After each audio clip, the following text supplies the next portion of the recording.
I've got a creepy, weird first date story, and with Valentine's Day on the way, you might want to take notes of this one. It's kind of ongoing as well, and it's happening to a girl called April. And in August of last year, she went on a date with a guy called Josh. These are both not their real names, obviously. So April and Josh would bump into each other pretty much every morning on their way to work at their local coffee shop. Started having light banter, friendly smiles, and then one day when she walked into the coffee shop, Josh just handed her coffee order and said, do you want to go on a date? Very openly, very bluntly.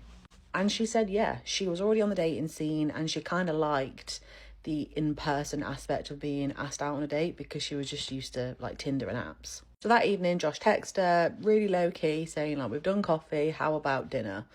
She said yes, they both agreed to go on the Friday, and he said, great, I'll come and pick you up. He didn't ask for her address, but she texted to him. So Friday rolls around and April doesn't know the vibes of this date. She has texted him, like, where we're going, and he hasn't responded. He's just said, I'll be there for 7.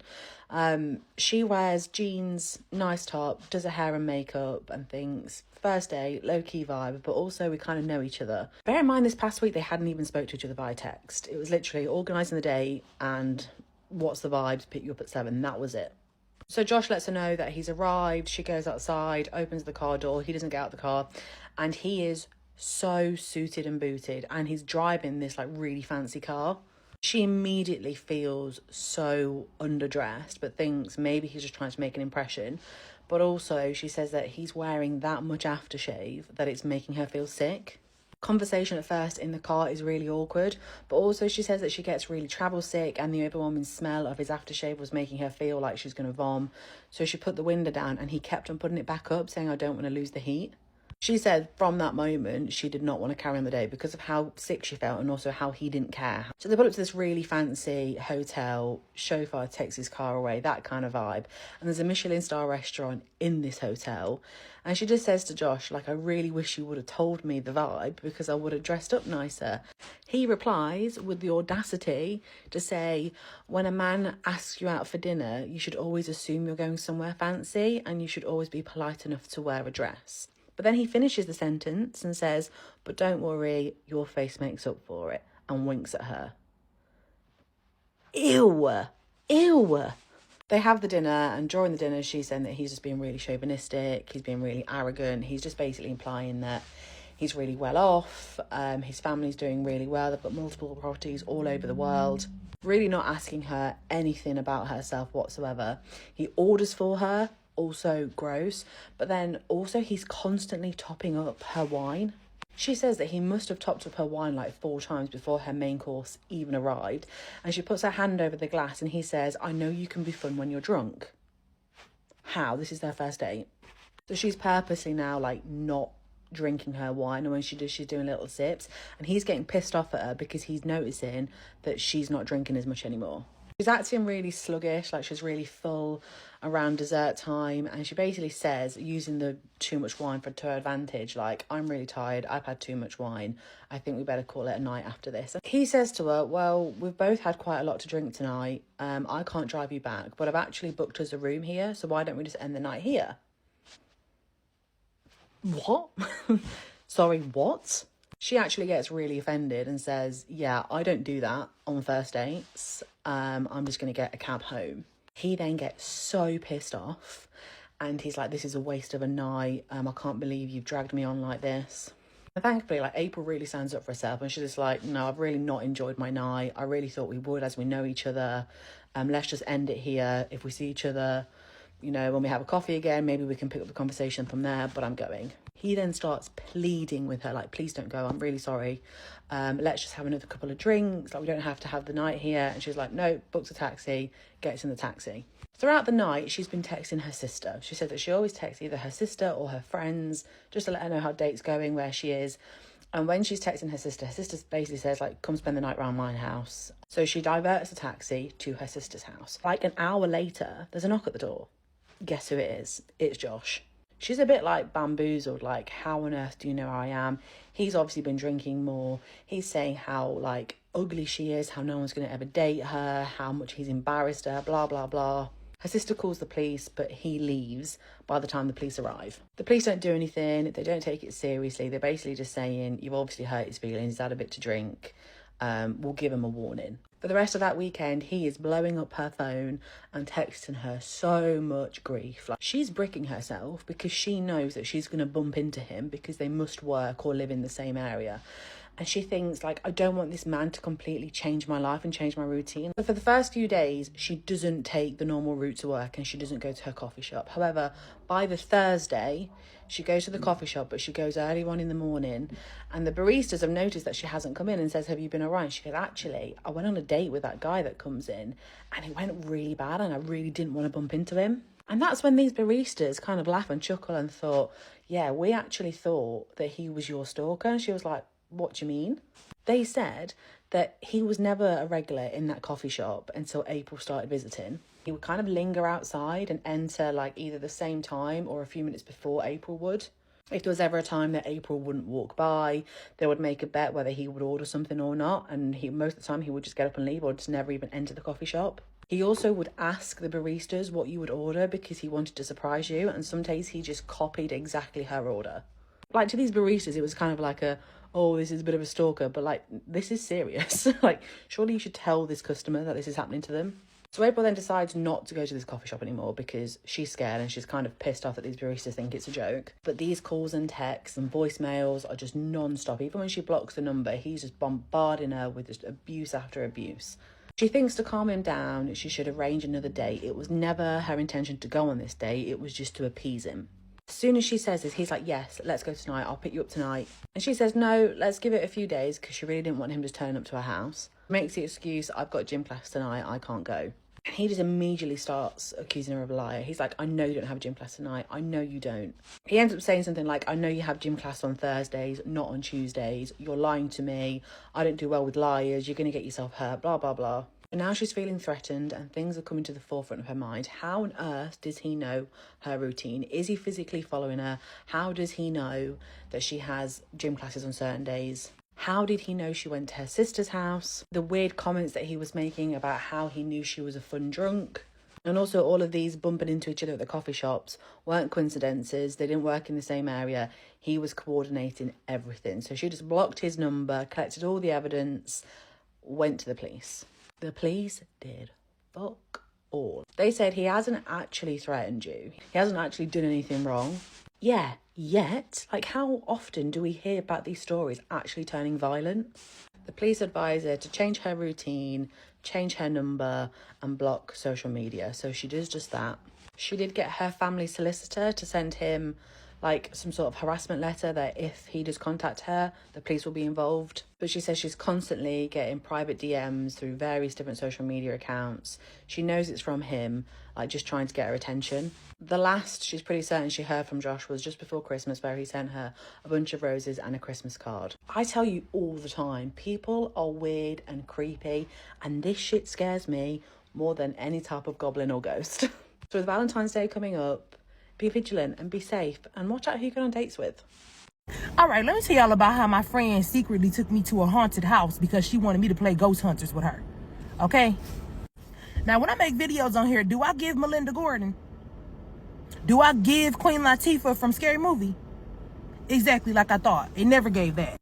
So my friend, I've known her since elementary school, and she was like, oh, I actually got this Airbnb in mind, you know. She was like, it's a nice price. She's like, I'm gonna get it for you and me, and we're gonna take a little weekend getaway. It's still in Michigan, you know what I'm saying? It's only about 45 minutes from my house, but she wanted to do something nice for me, so I was like, yeah, that's what's up. But when I walked in the house, I noticed a picture on the wall, and it looked familiar. The man looked familiar, okay? Now, the reason the person looked familiar is because that's her friend's family's house. So I asked her, I said, your friend's house is on Airbnb? She was like, okay, don't get mad. So I was like, okay, what would I be mad about? So she ended up telling me that she actually did not rent out the place. She asked to borrow the place. It was a really nice home, beautiful home. But she asked her friend's family to borrow the place to stay there for a weekend. I was like, why would I be mad about that? But okay. So fast forward, my friend was like, hey, can you go down the basement with me? And I was like, what are we going in the basement for? She was like, oh, such and such, we're going to call him Chance. She said Chance was like, if y'all can get something from down the basement from me, and I'm going to stop by and come get it later, then that'll be cool. And so I was like, okay, cool. I don't like basements. I think I told y'all that a million times. Go down the basement with my friend. Immediately when I get down there to the basement, I hear snickering, like laughing. And so it wasn't like a loud laugh. It was pretty quiet laugh. And I'm just like, I'm not hearing stuff. So I turned around and I said, do you hear that? She was like, you heard something? Like she was excited. So fast forward, I told my friend, I said, okay, I'm ready to go upstairs now. She grabs what she needs to grab, and we started walking towards the stairs. When we started walking towards the stairs, this storage bin pushed over, like slid across the floor fast as I don't know what, and it slid right into my friend and she fell down. So y'all, when I say it was like a scary movie, because I'm yelling from the first step, girl, get up. She jumped up and we started running up the stairs. The whole entire time I'm running up the stairs, I'm saying, oh, hell no. Fast forward, she starts telling me about how Chance had all these terrible things happen to him growing up. She said that he had a lot of broken bones. He broke his leg, he broke his arm, and he said that he didn't play any sports. So she said that this thing in the basement was always after him and always did terrible things to him. So fast forward, we're sitting down in the living room and Chance calls my friend. Now, mind you, I see Chance's name pop up across her screen. Okay, and she answers the phone and he's like, hey, can you open the door? I'm outside. I need you to bring that outside. So she's like, okay. So she goes to the door. She grabs the thing that she got from the basement for him. And we get outside. He's not out there. So we waited a few minutes. We waited about 5 minutes because we know sometimes when people say they're outside, they really up the street. So 5 minutes goes by. She calls him and she's just like, where are you? I thought you said you was coming to get this thing that, you know, we got from the basement. He said, I never called you and said I was coming by there. He said, I told you you had the whole place to yourself for the weekend. You and Jay are good, you know, da-da-da-da-da. I never called y'all. So I grabbed my stuff and I walked towards the door. Okay? I said, yes, it's time to go. It's been time to go, but, you know, let's go now. So one thing that my mom told me is when you encounter things like that, you need to pray before you go home. First of all, I always stay prayed up anyway. But I was like, I need to pray before we leave, and we not going home. We going to a hotel, because this definitely, if this thing does follow either of us from this house, it's going to follow us to the hotel. I'm not going home yet. So we end up praying before we left out the house. We go to a hotel, but when we get to the hotel, it freaked me completely out, man. Fast forward, we get to the hotel, and once we got to the hotel and we started relaxing, you know, after we prayed a long time, because that I wasn't wanting anything to follow me. So we're in the hotel, we're relaxing, and we're in one of those adjoining suites, you know, where there's a door right there where you could possibly walk over there. Y'all know what I'm talking about? And so while we're, you know, laying in our beds, we're chilling, and I keep hearing banging. Like when I say it was so loud, it made me want to move rooms. It was pissing me off that bad. So we called down to the front desk and we like, hey, can y'all let these people next door to us know that they are really loud? Like, can you do something about this? Because we can't even get to sleep. Like, we can't even chill. So the man comes upstairs. He knocks on our door and he's like, hey, there's nobody next door to you. And I'm just like, well, we hear a banging. So there's somebody next door. So we go out our door and he's like, come see.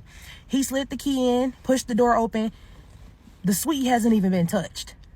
Like, the bed ain't been slept in. Nothing's been touched. But one thing I know for sure is I made sure to stay prayed up, because I was not chancing anything coming home with me. But something I never gave was Lorraine Warren. Don't ever think that I'm about to come and investigate not a dang on thing. You understand me? I don't even play like that, honey. For some reason, I feel that spirits follow me. So some weird things started happening today at my house. I was here at home chilling with my babies. My son was upstairs. I was downstairs with my daughter, and I was sitting down on the couch. She was playing on the floor with her toys, and out of nowhere, I physically see and hear my kitchen cabinet open subtly, maybe about an inch, and then it closed by itself. And at first, I was like, okay, what was that? It was so subtle, but I heard it. And as soon as it closed, my daughter even looked that way. She was like, and then she looked at me like, what was that? I text my husband right away and I'm like, okay, so this happened. And he calls me and he tells me that about a week ago, he was downstairs. He had gotten up to use the restroom in the middle of the night and he started hearing stuff as well. I mind my business. A few hours later, I come upstairs. My baby was taking a nap now. My son was downstairs, and I come to use the restroom upstairs. I'm literally sitting on the toilet, and then I hear rustling in my bedroom. My daughter is asleep in my bedroom in the bassinet. Sometimes if my son can't find me, he will go in there thinking I'm in there. And I kind of peek out the restroom, and my door's closed. And I'm like, did he go in there? Did he close the door? Is that what I heard? I come downstairs real quick, and he's downstairs. I check my bedroom. My daughter's asleep. Nothing. I've said this before, and I'll say it again. My house is brand new. I know that they say that sometimes things are buried under us, but for some reason, I feel that spirits follow me. Everywhere I go, I always see something. I always hear something, and it always happens when I'm in that place by myself, at home by myself. And at first, my husband didn't believe me, but now I feel like he's like, okay, this cannot be a coincidence. I've saged, I've done all of the things, and I have mentioned in one of my videos that there was a psychic that I spoke to, and she says that I have what's called the third eye, and if I want to open it, she can show me how. And I am so intrigued by it, but at the same time, I'm so terrified. Anyways, I just wanted to share this little experience that I had today at my house with you guys. It is freezing here in San Antonio. I will be posting a spooky story time tomorrow, Sunday. But let me know what you guys think. Do you think there is such thing as spirits following people around? Spooky story time. Some of my friends needed a holiday, and we decided to go to Mexico for a week. There were 4 girls and 5 guys that were due to go. We got to the bar around 7 o'clock, and we were just drinking and having a fun time. Then the screams happened. We were at the bar that had a road behind it that backed into the woods. Everyone in the bar heard these screams, but they didn't react like we did. Me and my friends stopped drinking and were like, what the fuck is that noise? We looked around, and the other people were just casually sipping their drinks. The owner of the bar screamed something in Spanish to the other workers, and straight away they were at the windows pulling the curtains down. The owner even dimmed the lights and ran and double locked the door. I kid you guys not. It was like watching something out of a film. The other than the people in the bar, they weren't reacting to it and just shrugged it off like it was a daily thing. The owner was at the bar and had his hand gripping on a shotgun. My friend got up and walked over to the bar to ask the owner what was going on. Jake literally got up out of his seat and looked at the owner. The owner put his hand onto Jake and monitored for him to sit back down. Without knowing what else to do, Jake sat down. Then the noise started again. It sounded like somebody was being torn limb from limb and letting out the most piercing, agonizing scream that I've ever heard in my whole life. It would scream and then make a high-pitched animal scream straight away. I'm sorry, I can't describe it better, but it sounded like it was making these 2 noises at the same time. The hair stood up on my neck and I started to get goosebumps. The noise seemed to start at the back of the bar, and you could tell it was moving. It made its way outside the windows, and then it was at the door. I'm 100% suddenly freaking out by this time. The noise is right outside the door and not moving. I looked around, and everyone in the bar was now frozen and just staring at the door. Apart from the owner, with his hand still on the gun, 2 loud thuds on the door. It sounded like it was slamming itself against the door and still making this awful noise. No one inside moved. Scratching at the door now. Silence inside. After what seemed like half an hour, we heard the screams slowly descend back into the forest. People started talking again. I for sure didn't want to stay in the pub after that. I jumped up and ran over to the bar and said I wanted to pay for my drinks. The owner didn't have a problem with that, but said, "You and your friends can have the drinks on me. If you promise to stay the night, the bar will be open." What the hell is this dude talking about? Stay here? I'm sorry, but we already have a hotel booked, and it's only a short walk away. I'm now nervously glaring at my friends, and they please come over and help me away. No, you don't understand. If you go outside, it will get you. Free drinks in the morning you can go. Well, we stayed, and it was a very good night. We had free drinks, played some drinking games. We didn't get to sleep the whole night, and in the morning, made it back to a hotel where we all crashed out. Seriously? What the hell happened that night? Ever wondered what happens if you challenge a poltergeist? Do I have the story for you? One woman named Grace emailed and she said that a couple years ago, her and her family were on holiday in Shrewsbury, England. They decided to do a tour of a recently closed prison. It was a historic prison. It's known locally as the Dana, but formally it's called the Shrewsbury Prison. It was the last prison in the area to prisoners by hanging. Our guide was a former guard of the prison, and he walked Grace and her family through the different wards, explaining that prisoners were placed depending on how much money you had. If you had more money as a prisoner, you could have a better experience. But they also had a tuberculosis ward, a hospital, offices, a chapel. He told them 2 infamous stories about 2 rooms in C Block. One was rumored to be haunted by a woman known as the Gray Lady to all the guards, and the other was haunted by a poltergeist. He also takes them to the room where the prisoners. Guard explains that the only place they're not allowed to tour of the prison is the cellar room, and that's because it's unsafe, there's no lighting, because there's rough building conditions, but he does say that that's basically where they dumped people to rot, like the worst of the worst. He also tells them that sadly, that's also where they put the poor people, the homeless, and the families with children. I don't know when they did this, okay, but he said that it was not uncommon back then for children to have to serve out sentences for their parents' crimes as well, and he said it was squalid conditions. No bathroom facilities. It was full of disease and rot. And basically he said, you don't want to go down there anyway. Even if I could give you a tour, I wouldn't because it's full of bad juju. He tells them basically that if a person was sentenced to the cellar, they would never see the light of day again. And most people didn't last more than a few years down there. After the tour, all of the visitors were given about an hour to kind of have free reign of the prison and go wherever they wanted. So Grace and her sister's boyfriend, Mike, walked off and they found an office she said looked probably as it did the day it was abandoned. There were still files on the desk, all covered in dust. There were chairs, there was folders and books on the wall. And they both had a really bad feeling in there, but strangely enough, in the execution room, they didn't feel anything. They headed back to find the rest of their family because they wanted to show Grace's sister the office to see if she had an uneasy feeling there too. But when they headed back, they actually couldn't find the office again, which she said was strange. She thought it was just down one corridor. They had just walked. But then she finds herself facing C Block and she's like, I'm going to go in here. And everybody else is like, no, we don't want to go in there. So she finds herself in C Block alone. Like, whatever, you guys are chickens. And she went for both of the haunted rooms. She started in the Gray Lady's room and she said she introduced herself. Said she announced who she was and that she wasn't trying to intrude, but she did wish to communicate with the Gray Lady if she wanted to communicate with her, but she got nothing. So she said she thanked the Gray Lady for having her, and then she went into the poltergeist room and she did the same thing. She introduced herself. She welcomed any interaction with the spirit. She said she waited a long time but didn't feel anything there either. Nothing happened. So she was feeling a little bit deflated. She was like, all these were just stories. There's nothing in this prison. She also said that that left her with this inflated sense of bravery, and so she started taunting the entity. That I don't know why I did it, but I became disrespectful. I started saying, you're not real, you're weak, you can't do anything to me. Then she waited again, but nothing happened. And so she left the room confident that she had just had a conversation with a brick wall and nothing more. She's walking back to find her family. She passes a staircase headed down to the cellar. She said she was curious. She wanted to go down, so she looks around. There's nobody watching her. She doesn't see any cameras anywhere, so she opens the door and she starts to head down the stairs.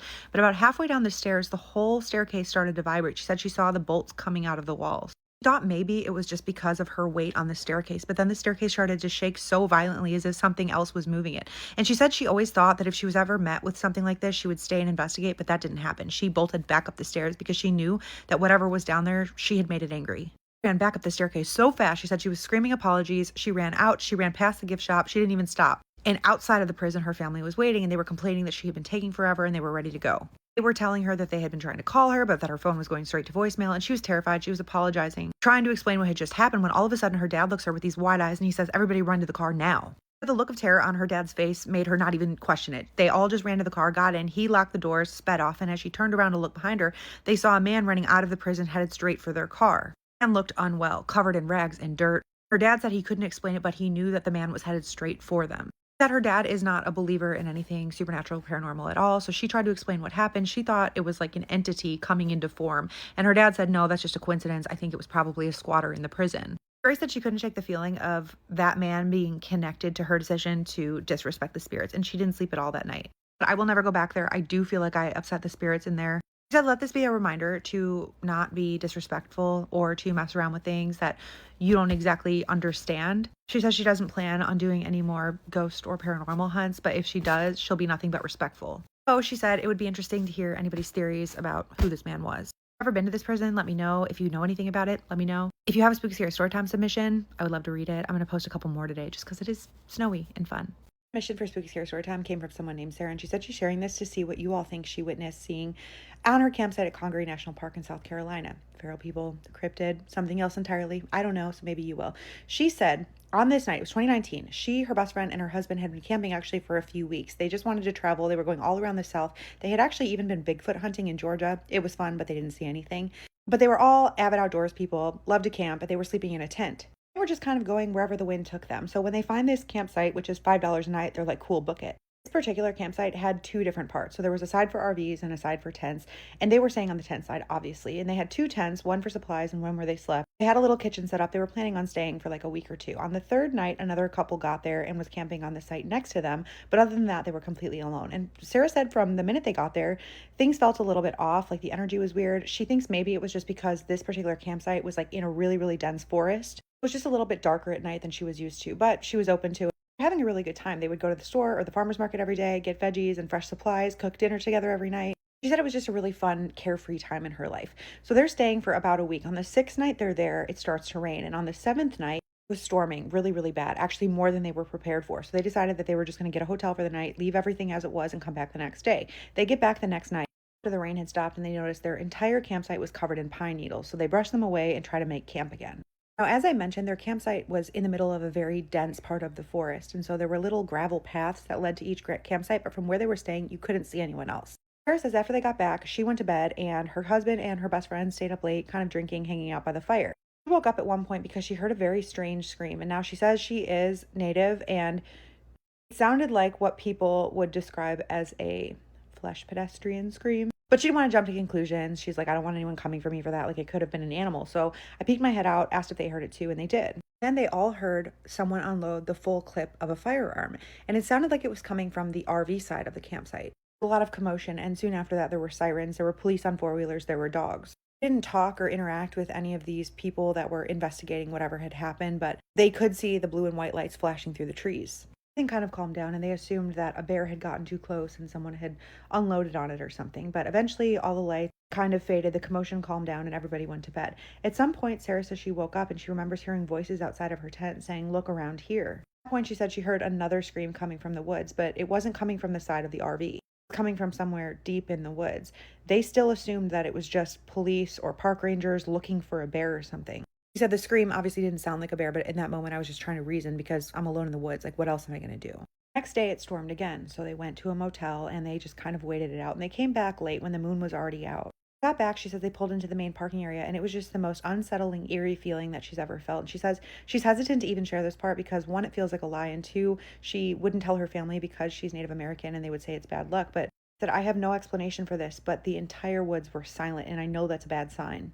Looked at the moon and she noticed that it was a new moon. She calls it a fingernail moon because it looks like the white tip of your fingernail. Walking back to their campsite, there was still no sound, and she said she knows that's a bad sign because she grew up in the woods. She lives on acreage. Her grandmother always warned her about the woods going silent. But they get back to their campsite and they were going to hang out, drink, cook some food, whatever. They're almost back at the campsite. She says she remembers this intense feeling of being watched, and it was so unsettling that she looks at her ex and she says, do you feel like we're alone out here? And he says no. She says he doesn't believe in anything supernatural or paranormal, and he had a firearm on him, but he believed that somebody else was out in the woods. It wasn't anything spiritual. But best friend even chimes in and she says, I don't like this feeling. Her ex says, don't worry, we're protected if someone comes up on us. So they get back to the campsite, and she said they had a really nice setup. Like, they had a big power bank, they had a lamp outside. They really brought the inside outside. Getting back, they see that everything has been moved around. Their entire campsite is covered in pine needles again. Now, everything that was inside of their tents has been moved outside, including the air mattresses, and their tents had been re-zipped. The cast iron pan had been moved, and all that was missing was a pair of shoes and some of her jewelry. She said it wasn't nice jewelry, it was just like cheap silver rings with gemstones. But she looks at her friend and she says, what the F? Her ex immediately starts explaining this away by saying, like, oh, it's just, homeless people out here. It's addicts that are looking for something to go through. But she said this didn't really make sense because they were like 40 minutes from everything. It wasn't like people could just walk up to the campsite and go through their stuff. And anything that was missing wasn't expensive. It wasn't like they could take that jewelry to a pawn shop and get a ton of money for it or anything. Her ex is like, no, they were just going through it. They just grabbed whatever they could. End up trying to light a fire, but it would not catch no matter what they did. The wind kept blowing it out. It just wouldn't stay lit. So anyway, then they're like, okay, well, we'll just pack it up and go back in the tent. We'll go to bed. But they started hearing laughing and talking, and it sounded like it was coming from a campsite nearby. So Sarah's like, I'm going to walk over there and see what's going on. I'm just curious if these people are still there. That all of the campsites were connected by these little gravel deer trails. So she starts walking and her ex is like, what are you doing? She's like, I just want to see. She starts along one of these little deer trails and then her friend looks at her and she's like, wait, do you hear those wind chimes or like bells? And she starts saying that they're coming from the opposite direction. So they all get quiet and she can hear them too. And she said normally her friend is a chatterbox. She's very spiritual, but this time she had nothing to say. Sarah makes her way over to the next campsite over and she thought from the tree line she'd be able to see the campfire or something, but there was nobody there. So their camp was about 2 campsites in from the parking lot, but it was still a good 7-minute walk or so. She couldn't make out any fire, any smoke from anywhere the eye could see. So at that point she goes back and she's like, I've had enough. I want to leave. Best friend agrees. She's like, there is something out here. And her ex is like, no, come on. It's like $5 a night. Like, let's just stay. It's too late to leave. And she's like, I've had enough. I want to go. So she starts taking down their supply tent, packing everything up in the wagons and trying to head back to the parking lot. It's completely dark out. So her ex is in front, leading the way with the flashlight. She's in the middle and then her best friend's in the back. And she said, as they walked back to the parking lot, it felt like there were a million eyes on them from all areas of the forest. She felt at that point like it was something paranormal and she knew that her best friend probably felt it too. She said there was just something in her head telling her that something wasn't right. She also felt like she couldn't turn around and look back, like something was saying just don't do it. And she noticed that her friend behind her started picking up her pace and eventually outpaced her and passed both her and her ex-husband. Now the 2 people she's with are both in front of her, but then she hears somebody walking behind her. And it's first it's 1 set of footsteps, and then it's 2, and then it's 3, and then she can't make out the number anymore. That she was always taught that if you're ever dealing with something like this, to not give it too much attention, not give it too much fear, because if you give it your mind, it will amplify your fear and it'll feed off of that. So she knew not to look back at it. And so she's just walking and her friend starts picking up her pace and running. And she's whispering, don't run, don't run, and don't run. And her friend looks back at her and says, there's like a million pairs of glowing eyes behind you. Now she's thinking if this is like a pack of coyotes, a pack of wolves or something like that, because this is South Carolina in the middle of this dense forest, you're still not supposed to run because that triggers like a predatory response. They don't run, but they do pick up the pace and they get back to the car and they're frantically putting everything in the car. Sarah said she was making a point not to look back at the tree line, but they were in such a rush that they just abandoned some of the things in the parking lot, like their air mattresses, things that were too complicated to pack away nicely. Putting the last of what they can fit in the car, and Sarah looks at her best friend and she's staring at the tree line with her jaw on the floor. Without thinking, Sarah turns to look and she sees that there are 3 pairs of eyes glowing from the tree line. And she says there was a little outhouse like right next to the trail, and these were taller than that. They must have been 7 or 8 feet in the air. Started screaming at her best friend to get in the car, but she couldn't take her eyes off of what she was seeing. She said they were tall creatures. They might have had like tufts of hair in certain parts. They were tall, skinny, nothing like she's ever seen. She said she has listened to some dogman encounters. Maybe it was that. They were just these semi-hairy creatures. They were missing hair on their chests. Just seemed to be staring at them as if trying to intimidate them. Best friend is scrambling to get in the car. Sarah's scrambling to get in the back of the car. And that's when her ex looks and sees them and he goes, oh my God. And he gets in the driver's seat and peels out of the parking lot. As he's driving to the main road, something runs out of the tree line and slams into the side of the car so hard it left a dent. Whatever hit the side of the car ran back into the tree line. And she said her ex was driving like a bat out of hell down the road. It was Old Bluff Road. Get to Longleaf Campground in Congaree National Park if anyone's curious. But as they were getting back to the main road, she said something came back out of the forest and started running alongside the car on all fours, matching the speed of the car. She's screaming at her ex to slow down because she said that she's seen enough horror movies. She's worried that something's going to run out in front of the car. He won't slow down. They get to a fork in the road and that's when they see whatever was running alongside the car turns and goes back into the forest. That this was genuinely the scariest, most terrifying thing I have ever experienced in my life. And I'm hesitant to tell people about this because I don't want them to think I'm crazy. But she says, I have absolutely no explanation for what this was, and I feel like it's time to share my story in case anyone out there knows what we saw. Let Sarah know. What do you think was at her campground in Congaree National Park? I knew someone who worked a high security clearance government alphabet agency job and it destroyed them biologically. This story came from someone we'll call Destiny, and she said a few years ago she was dating this man and he was super close with his cousin who was just a genius. He was incredibly intelligent. He was a little bit awkward socially, but had an insane IQ, was always testing off the charts, and after he graduated from college, he applied for a job with the government. The interview process took over a year. There were countless interviews, meetings, travel, testing, and he was never able to share with his family exactly what he was testing for or even which agency he was going to be working with. He couldn't even tell them what the interview process was like besides generalities like, oh, I took a test today. But he was awarded the job, but all they really knew about it was that he was given the highest security clearance available for digital technology, and he was relocated immediately. Prior to accepting this job, this guy had lived with his family. He was very healthy. He worked out all the time, and then he moved across the country and was living completely alone. Even though Destiny's boyfriend was very close with this cousin, he couldn't really talk to him, but they just kind of heard through the grapevine from his mother, like, oh, he bought a new house. Oh, he bought a really nice car. He's doing so well. And when they did talk to him, all he would say was that he worked with computers. Though they knew he was making a lot of money, he didn't come home for the entirety of 18 months. But after 18 months, he tells the family coming back. It was all very sudden, and he moves back home. And when they see him, they are shocked because he is not at all like the person they remembered. his new expensive home that he had just purchased and drove his very expensive car back across the country to stay with his parents again. And when he got back, he was very sick. They almost didn't recognize him. She said that he had doubled in weight, but it was like water weight. It was almost kind of gruesome. His limbs were puffed up and swollen. His skin was like elastic. He couldn't even walk. Long drive combined with the water weight also apparently did something to his feet.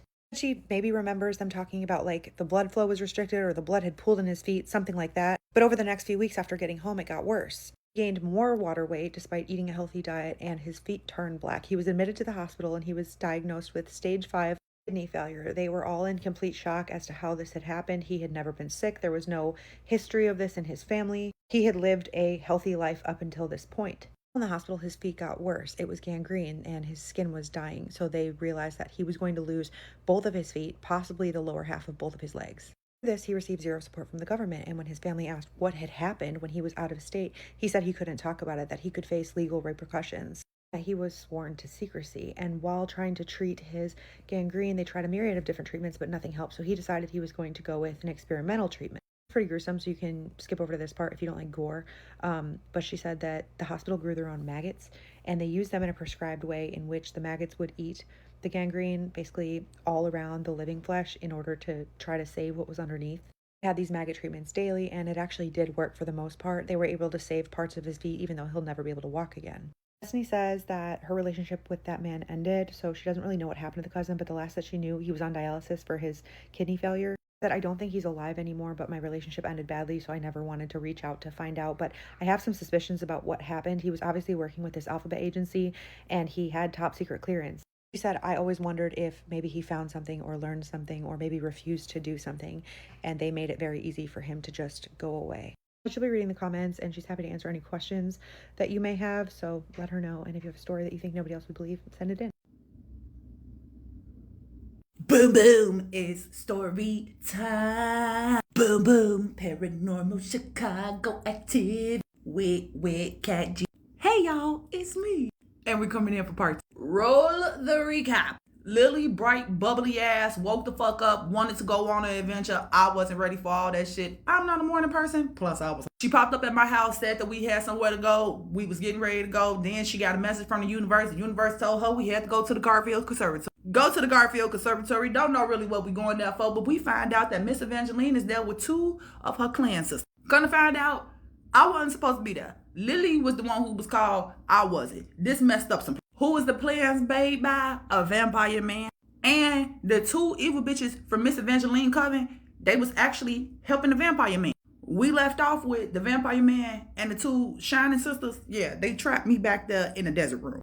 Okay, so boom. Lily banging on the door. Cat, you gotta get out! And I'm sitting there like, bitch, it's too late. I messed up. What you want me to do? The 2 evil witch bitches, Martha and Margaret, they say in the same voice, the humans are doing too much. It's our time to own this world again. I don't like the way you said that. What do you mean? They say that the supernaturals is supposed to own the earth and the humans is supposed to be here to serve. They talking about how all over the planet they got these plans to set these fucking flowers off so they can get rid of the humans and the supernaturals can roam the earth freely again, using their powers however the fuck they want to use the power. That don't sit too well with me because I'm a normal human who just happen to have some powers. So what you think that's gonna do to me? Martha and Margaret say, we don't know because you shouldn't have been able to walk through the front doors in the first damn place. Now I know why Ocean is mad. Okay. Margaret looks over, realizes that I still got Mr. Vampire Man in my grasp. She looked back at me, she say, let him go if you know what's good for you. I don't know what's good for me, girl. Why would you say that shit to me? I hear Miss Evangeline voice through the door scream, Cat, touch him. Martha and Margaret look at me, I look at them, look back at the vampire man. Bitch, I take the fuck off. In order to do what I do, I gotta put my hands on him. I physically gotta touch. Margaret and Martha, they know that. Mr. Vampire Man on the floor, wiggling on his side like a damn worm because for me, I got him hog-tied, even though you can't see the ropes enough. But he trying to squirm his ugly ass over here to this box where this flower is. Now, I can't let this flower out because if this flower get out, I'm done for. Martha and Margaret get to throwing vials of liquid at my ass. Every time a vial break on the floor or the wall, smoke and shit start coming. One of these evil bitches hit me in the back of the head with something blue. Now, I hit the floor, I can't fucking. I look over, I see Mr. Vampire Man. I'm using my mind strength to make his ass crawl towards me. Martha ugly old ass was the one who stood over me first. She got this vial of orange liquid in her hand. She take off the cork, she say something in Latin, and she finna start pouring this liquid on my face. Next thing you know, the goddamn doors just bust open. Smoke, dust, sand, rocks, every damn. Y'all know in Catholic churches how the priests be walking down the aisle and they got the little incense thing that's in the cage and it's hanging off a chain? Yeah, well, Miss Evangeline got one of them bitches and she swinging the motherfucker around her head. She saying some shit in Latin, I don't know what the fuck she said. Light started coming through one of the windows. Motherfucker looked like a spotlight, literally, shining around on the floor looking for something. It swung past the vampire foot, the vampire screamed. It was as if the light was like, oh, shit, go back. Now the light is literally moving from the vampire feet all the way up to the head. This motherfucker is screaming at the top of his. As he starts screaming, his minions come through the side door. They trying to bum rush into the desert room. Lily pop up out of nowhere. She say something in Latin, slam her hands together, and them motherfuckers flew back the way that they came. Martha and Margaret finally pulled their ass up off the floor. And now they flinging vows over at Miss Evangeline. Miss Evangeline on some hidden tiger crouching dragon shit. She knocking the vows out of the way with the damn incense. Whole time she still saying whatever the fuck she's saying. And Margaret throw a green vow, that motherfucker flew right back into her face. Now she on the floor screaming, clawing at her. Margaret mad as hell. She finna take off running towards Miss Evangeline. Out of nowhere, Lily channeled her inner superwoman and turned into Diana on their ass, pulled out a fucking lasso, whip it around Margaret's neck, and yank her ass back. I'm smelling something burning.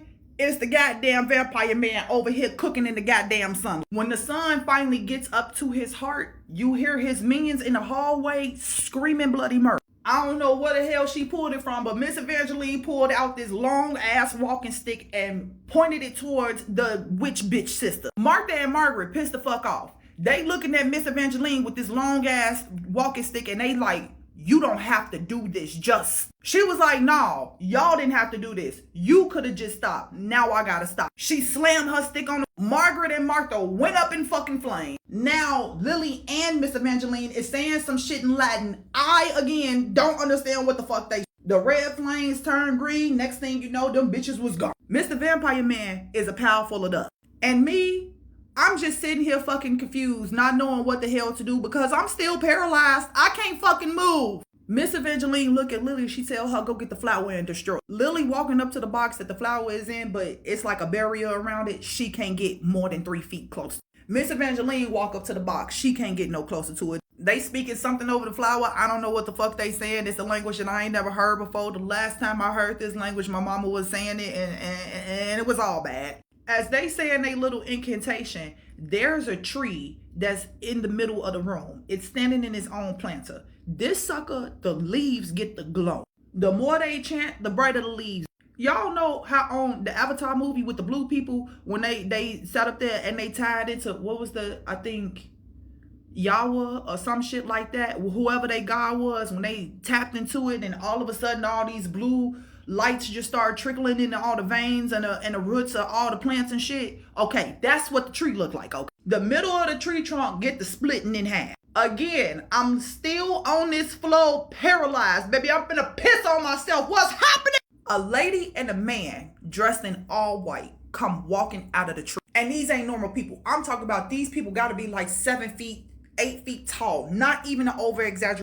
They got long black hair that literally touches the ground. And the hair is so black that like, it's like the blackest black that you ever seen. It looked like a black hole. Have you ever had sleep paralysis and you look over and you see your sleep paralysis demon and you like, not today. Yeah, that was me because I don't know who the fuck you heavenly beings are, but I don't got no business knowing none of this. I shouldn't be here. Lily and Miss Evangeline drop to their knees and they holding out the box with the flower in it. They not making eye contact. Miss Evangeline said something in a language that I don't know. The male creature being thing said something back to her in the same language. I don't. Something tell me that I shouldn't be looking at this interaction, but bitch, I'm a peek. And I shouldn't have, but you know, curiosity, right? Mm-hmm. I'm trying my best to be slick and keep my eyes closed, but you know how you peek just a little bit? Yeah, no, I wasn't slick enough. Because when my eye came into focus, the woman being was right over my eye. She put her finger on my third eye and pushed in. When I tell you she went knuckle deep into my brain, there was absolutely nothing I could do to go against what the fuck this thing was doing in my brain. She pulled her finger out. She say, "You got a message from Ocean." Aw, shit. What I do now? I wasn't even supposed to be here. Just as I said, I don't want it. The angel being touched my third eye again, and I was standing in front of Ocean. Honey Boo Boo tell me that there are 5 more flowers that I have to deal with. They're spread out over Chicago, and the points that they're spread out in, it's a giant pentagram. Oh my god, so much fun! Ocean then pulled Lily into my mind space, and she's like, "Hey, remember what I told you? Tell her, y'all got a job to do." Me and Ocean got a love-hate relationship, and I'm pretty sure that she knew I was finna question her, so she looked at me and was like, "Save it," and just dissipated into the ether. Miss Evangeline looking at us, we looking at her, and I say, "So you gonna tell me what the hell happened?" She said, "Yeah, we thought we had it under control, but apparently not. We needed you to." The other 5 flowers apparently are with other very powerful supernatural families in Chicago. And of course, they want to enslave all the humans, so now we have to go and stop them. The first flower that we had to go get, I thought it was gonna be easy because it was with a little old lady. Come to find out, she's a fucking dragon. And that's coming in part 3. What would you do if you were laying in bed and you felt somebody lay next to you, but you were home alone? So this lady is 25 years old, and she says that during the pandemic, her husband started working overnight shifts, which meant that she was going to be home alone all night. She would typically go to bed around midnight, and there's this one particular night where she's laying there and she almost felt like pressure on the mattress, like if somebody had gotten in bed. Then she felt where somebody was definitely laying next to her. She obviously tried to move and scream, but she couldn't do any of that. It was almost like she was paralyzed. This person then gets on top of her and has their way with her. She explains that this person did everything it wanted with her and she couldn't move the entire time. However, she knew that the entire time it was not her husband. She knew it wasn't him. The only thing that she said she was able to do was pray until this thing was not on her anymore. She thought it was just like a dream, maybe like sleep paralysis, and it was only gonna happen to her that day, and unfortunately it happened to her the day after and even a third day. For this reason, she decided that on the 4th day, she was not going to go to bed. She was not going to go to sleep. She was going to fight it, and she was going to stay up all night. Unfortunately, she got really tired. She ended up accidentally falling asleep, but she got woken up because she could hear her chihuahua crying. She started looking for her dog because it wasn't on the bed with her where he would usually go to sleep, and she ends up finding her chihuahua under the bed crying almost like if it was paralyzed. She managed to pull her chihuahua out from underneath the bed, and she started consoling him until he was back to normal, not crying or just paralyzed with fear. She looked at the time and it was around 1:30 in the morning. So another day came and she was actually cleaning her bedroom with her broom. She was just sweeping everything from underneath the bed, and that is when she sweeps out a black dead bird. Her grandmother actually got the bird without her touching it and got rid of it. She explains that she did end up telling her entire family what happened, and they were like very Catholic, and they ended up giving her this kind of medallion with San Benito on it. She explains how they had it blessed and it was for her protection. She also ended up getting holy water and putting it all around her bedroom and her home. She firmly believes that it was some sort of incubus that basically did this to her. Thankfully, ever since she had the house blessed and she got that medallion, this entity has never returned. I don't know what the fuck I would do because that feels so fucking violating. No. What do you guys think? These glitch stories, big or small, always fascinate me. I love them so much. So this woman named Jane tells a story about the weirdest little glitch that happened to her, and she cannot get it out of her head. She says during her lunch break, she always likes to go to this specific restaurant where she gets some lunch and then coffee afterwards. It's located about 3 blocks away from her office building. So she steps out of the office building, breathes a sigh of relief, and is thinking to herself, all right, I've got 1 hour where I can just relax. She doesn't like rushing through her lunch, so she was just happy to know that she could be in peace and read her book while she enjoys her coffee after she eats. She looked at the time and it was 12:05, and she said that it normally takes about 10 minutes to walk to this restaurant. Just enough time to eat, read, and then head back to the office. As she was walking, she noticed that one of her shoelaces were untied, so she stopped to tie her shoe. She said she looked at the time again when she went down to tie her shoe because she always looks at the time anytime she stops to do anything while she's walking along the street. She said it was 12:10 now. She says it was a really warm summer day and she's not sure if it was the heat or what, but as she was tying her shoe, she felt this extremely dizzy and overwhelming sensation. So listen to this. She finishes tying her shoes, and as a creature of habit, she just goes ahead and looks at the time one more time, and it is now 12:40. Half an hour later, guys. She says she remembers audibly yelling out loud, "No effing way," in the middle of the sidewalk. She's like, obviously there's no way. It takes 30 minutes to tie my shoes. I could not do that if I tried. And she's pissed because now she has no time to do this one thing she wanted to do today on her break. Also, this is extremely concerning and baffling. She says she still has no idea to this day what that could have been, and she doesn't know if that overwhelming sense of dizziness had anything to do with it. Let me know your thoughts on this, guys, and if you have a creepy or awesome glitch story like this, I would love if you would share it with me. And if you're new here, don't forget to follow for more creepy story time. Let's read another true and scary story. I stopped for a woman running in the road at 1:30 a.m. I still don't know what I saved her from or what I escaped. My name is Christoph. I'm an 18-year-old guy living in Gatineau, Canada. For those who don't know the area, Gatineau is a pretty calm city right next to Ottawa, about 15 minutes from downtown Ottawa, but on the Quebec side. I grew up speaking French, so apologies if my English isn't perfect. This happened about 2 months ago, and I still think about it almost every night. I had spent the evening at my girlfriend's place. She lives about 25 minutes away from me by car. I left around 1:30 a.m. on a weekday, so the roads were completely empty. I was about 10 minutes from home, driving down Rue St. Louis, a wide road with 2 lanes on each side running along a river. It's poorly lit. At night, your headlights are basically the only thing letting you see what's ahead. I turned at an intersection where there's a convenience store and a McDonald's, then drove another 100 meters. That's when I saw something in the road. At first, it was just a shape, a silhouette moving erratically in my headlights. Then I realized it was running, zigzagging, right in the middle of the street. My first thought was that it had to be someone drunk or high. No sane person runs like that at night in the middle of an empty road. But as I got closer, the silhouette sharpened into a young woman. Early to mid-20s, maybe. She was waving her arms wildly like she was trying to flag someone down, like she was begging. And instantly, my brain went somewhere dark. I thought about all of those horror stories, the ones where someone pretends to need your help, where stopping your car is the mistake that you never come back from. So I decided not to stop. As I passed her, it only took a fraction of a second, I saw her face. She wasn't drunk, she wasn't acting, she looked terrified. I drove another second, maybe 2. Then I did something that still makes my stomach twist. I slammed the brakes, made a U-turn, and went back. I stopped about 7 meters away and slowly cracked my window open. I didn't even get the chance to speak. She turned around and ran straight at my car.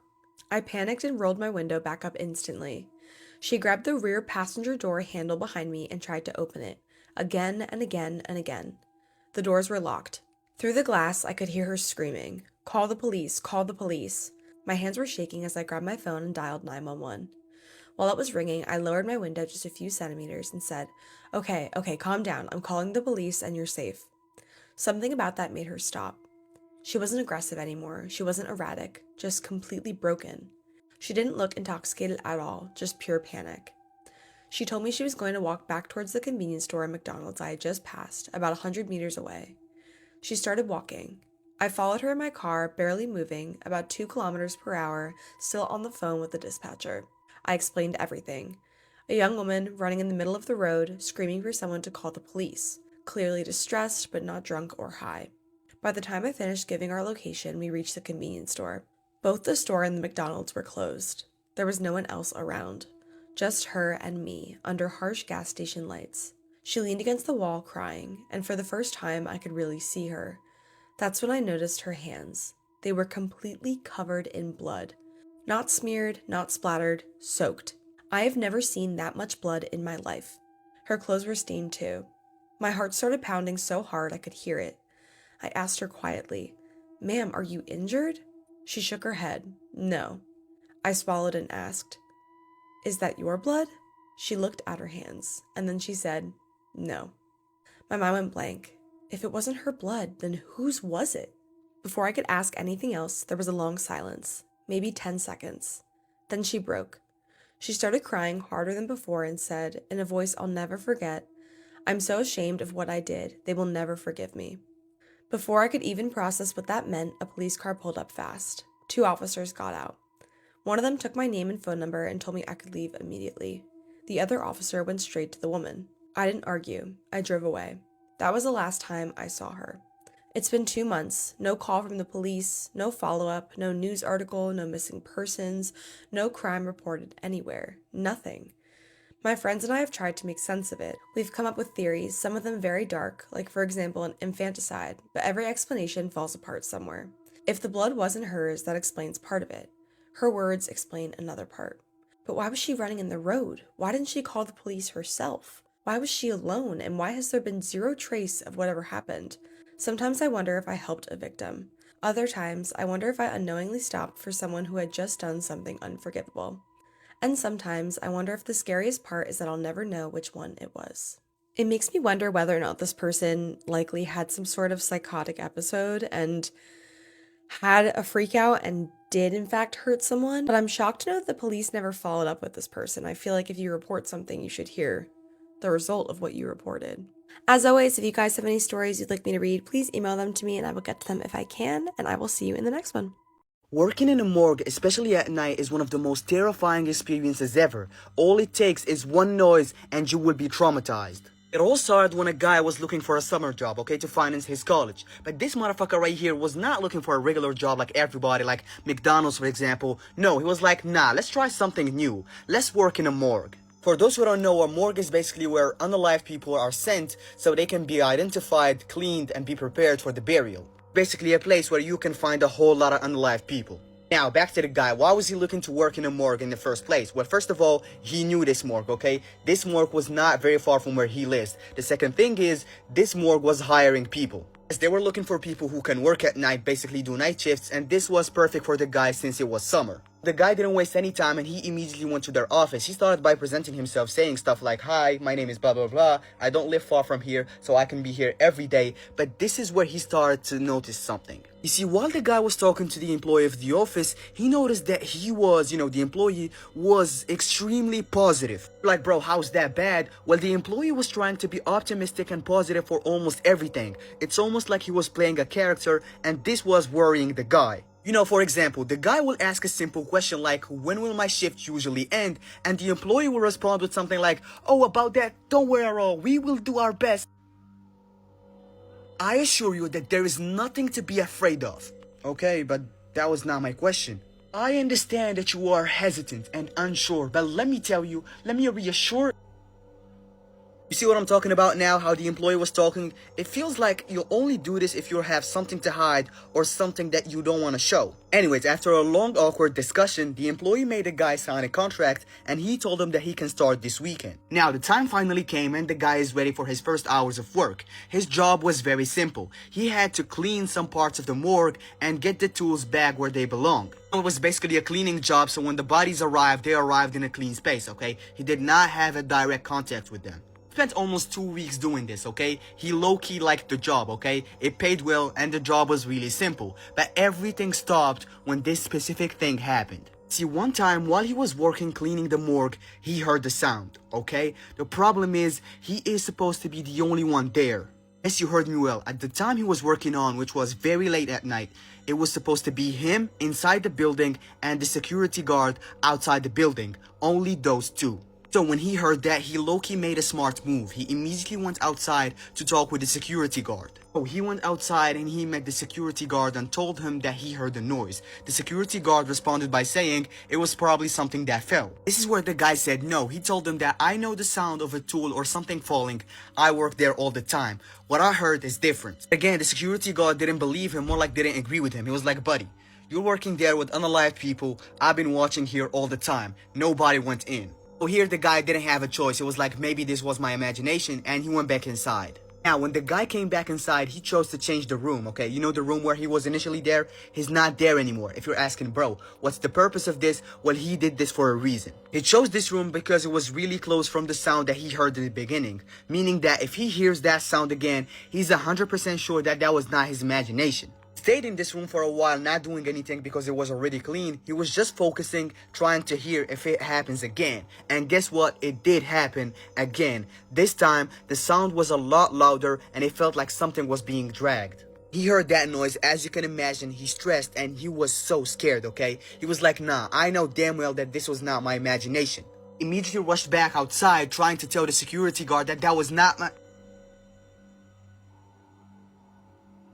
The security guard was not here anymore. Where the hell did he go? Nobody knows. It means that somebody was making noise inside the building and the morgue is not being secured anymore. The guy saw this, he immediately left this place and never came back again. The office of the morgue tried to call him multiple times, trying to tell him, bro, why are you not coming for your work? But he was not responding. He was not responding because he knew that something was wrong with this place. He just couldn't prove it. And guess what? He was right. After 2 months, this whole morgue was closed for document falsification and forgery. In simple words, this place was never an official morgue. They faked the documents and claimed to be a real one. That was the reason that the authorities gave to justify the shutdown of this place, but the guy believes that there is something deeper, something that had to do with the noise that he heard. If you like this story and like the vibe of this video, basically like scary stuff at night, then make sure to check my YouTube channel. My name on YouTube is Mr. Nice Girls, type it just like this, or you can find it in bio. I made a new video called The Worst Places to Spend the Night In, and it's low-key a banger.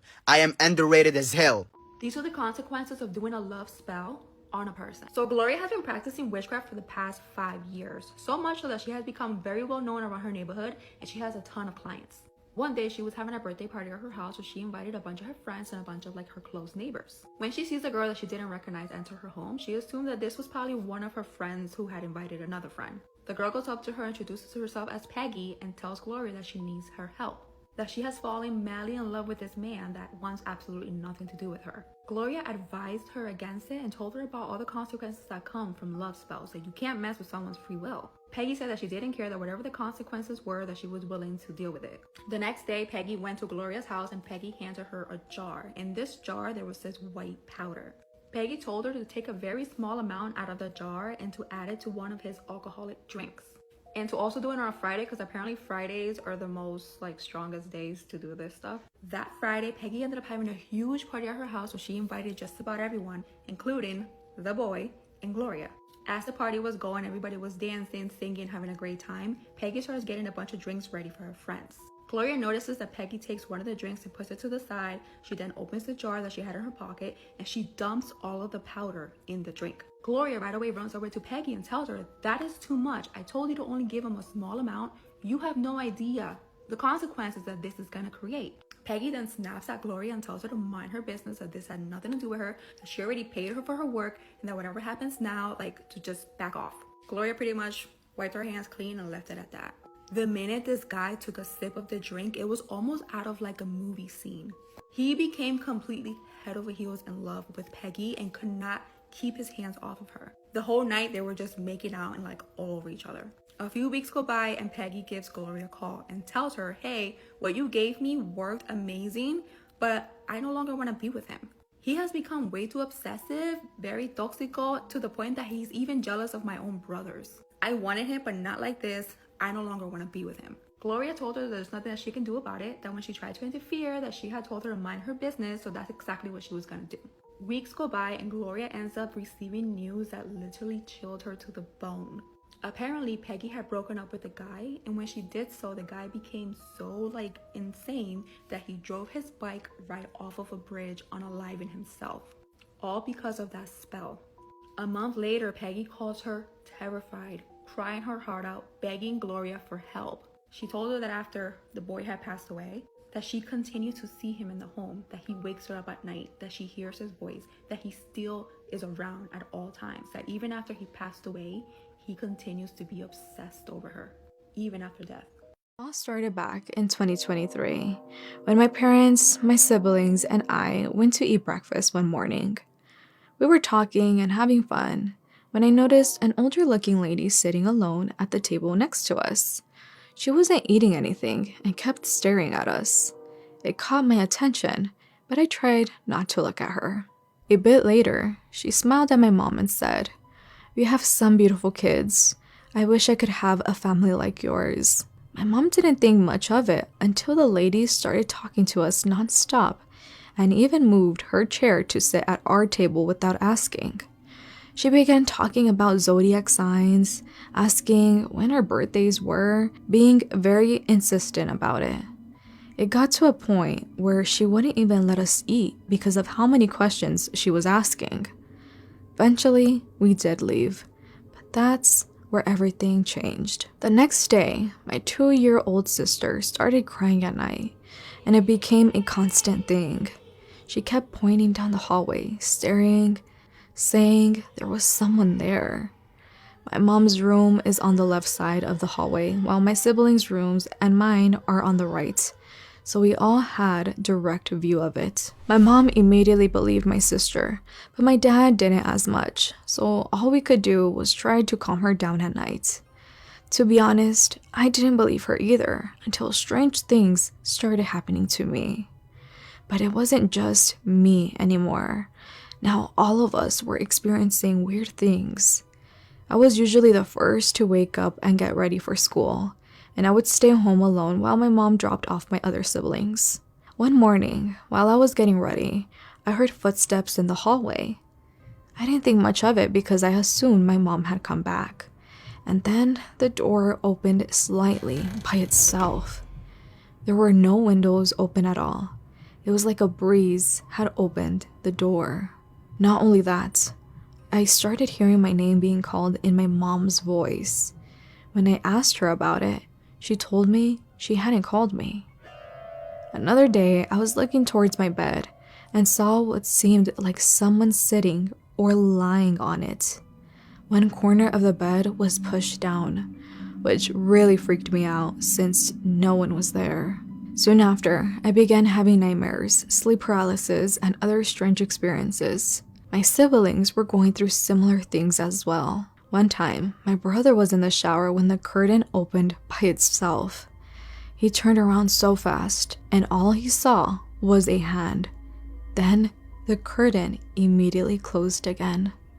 All we heard were his screams. Keep in mind, all of this happened within just 1 week, and the only thing we could do was pray and pray until it finally stopped. About a year later, we moved out, and a new family moved in and began renting the house. One day, my mom received a phone call from the woman who was renting it, and when I tell you, she sounded terrified. I truly mean it. She told my mom about the paranormal experiences her family was having in the house and said they were planning to move out because she didn't want to stay there anymore. She went on to describe how TV remotes were being thrown around, kitchen dishes were falling by themselves, and how someone sleeping in my old room had their feet pulled in the middle of the night. There was so much more that happened in such a short period of time. Looking back on all of this, we came to the conclusion, and were even told, that the same woman who had seemed so innocent and kept insisting on asking questions at the restaurant that morning had done witchcraft on my family and me. This horror happened to me when I was a teenager, when my mom went to a night shift. Story time. I remember as a teenager, my dad left my mom. My mom had to work a lot of jobs. She had to work nights and day shifts as well in order to just make ends meet because my dad refused to fund or to pay for anything, no child maintenance whatsoever. It was as if we didn't even exist. Anyway, on this particular night, my mom had gone to a night shift, looking very tired, haggard. And I knew that she just wanted to rest, but she couldn't. My brother, on the other hand, decided to go stay at a friend's house, which meant that it was just me at home on my own. So my mom said to me that I should make sure to lock all the doors before going to bed. Bearing in mind, this was a Friday, which meant the next day is a Saturday, and I didn't have to go to school. Anyway, I sat there scrolling through, watching stuff on TV. There was nothing much. And also, I just don't like sitting in the dark. So I had like the kitchen lights on so that it will make the place a little bit light and I can see stuff because it freaks me out being at home on my own. Fast forward, I decided to go to bed and I was just laid in bed. I made sure everything was locked, doors, windows, the lights was off, and I went to my bedroom. I locked my bedroom door. Then I'm laid in bed just scrolling through social media, and all of a sudden I started feeling sleepy and I kept telling myself that I need to go to sleep, but I didn't. Anyway, I think I dozed off. Then I heard the floorboards creaking. This scared me because my brother, remember, is at his friend's house as for a sleepover. My mom is at work and she's not meant to come back home until the next day. So I sat up, but listen, very quietly.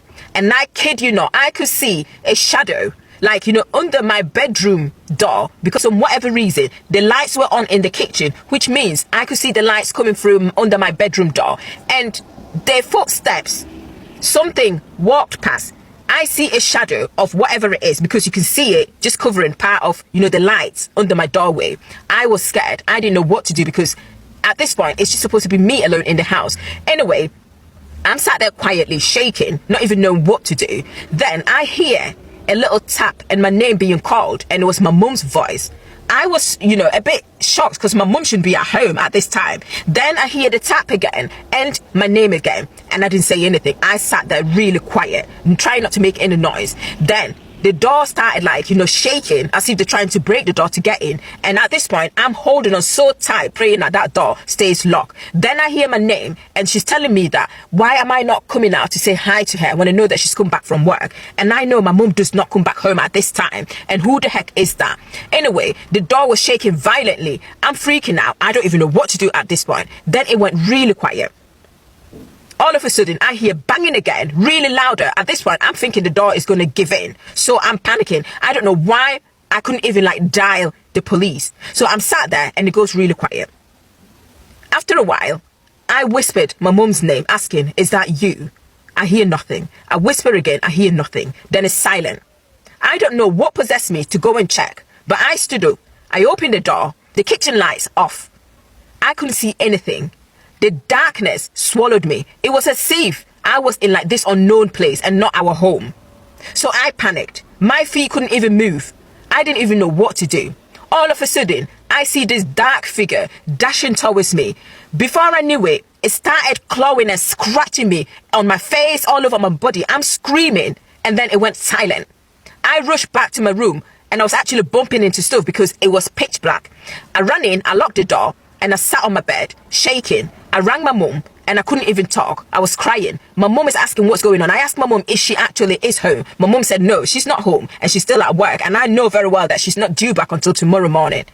She had to leave work and get back home. I was covered in scratches, blood dropping everywhere. My mum searched everywhere in the house. Nothing was there. We couldn't find anything. And ever since, my mum has never ever worked a night shift. Do you think you know what this thing was? Because I don't know, and I'm still scared even actually telling you the story today. You can't make this stuff up. Might have known the story of real life boogeyman. Message from a woman who wanted to remain anonymous, but she was like, hey, I have a story about a peeping Tom who also abused children, so would you mind calling him out for me? Of course, girl. Normally I say Spooky Scary Story Time is a series of allegedly true stories, but this is a true story. These charges are verifiable. You can look this guy up. Let's shame him, shall we? So she said she was 18 when this took place. She was living at her parents' house in Pennsylvania. She and her family were living in the house for 6 years when new neighbors moved in across the street. They were a couple in their mid to late 20s, and it was like a 2-story house, but they opened a stereo shop on the first floor, and then they were living in the apartment above it. She was working, coming home late some nights, and sometimes she would occasionally leave the dome light on in her car in the driveway. And on occasion, her neighbor across the street, his name was Colin, he would come over, knock on the door, and be like, hey, you left your dome light on. And she'd be like, thanks. But for some reason, he just gave her an icky vibe. The feeling was soon verified because she was working as a bartender and server at a local chain restaurant. And he happened to come in one night. He asked for her as his server, even though it's out of her section. She's like, okay.